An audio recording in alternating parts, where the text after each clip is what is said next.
దానికి యాంకర్ ఆ episode anchor రాశి గారి పల్లాల గురించి మాట్లాడుతున్నావు అని అడిగింది. As a women how can she ask? నువ్వు రాశి గారి ఫలాల గురించి మాట్లాడుతున్నావు. రాశి గారి ఫలాలు కాదు, రాశి ఫలాలు. రాశి ఫలాల్లో నేను లేను, రాశి గారి ఫలాల గురించి గారిలో నేను ఉన్నా. So she was talking about me and the judges కూడా ఒక ఆవిడ ఉన్నారు లేడీ.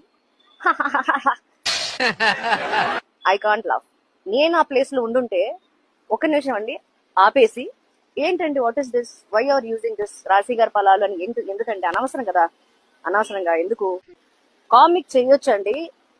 బాడీ షేమింగ్ అనేది చేయడానికి కన్న తల్లికి కన్న తండ్రికి కూడా రైట్ లేదు.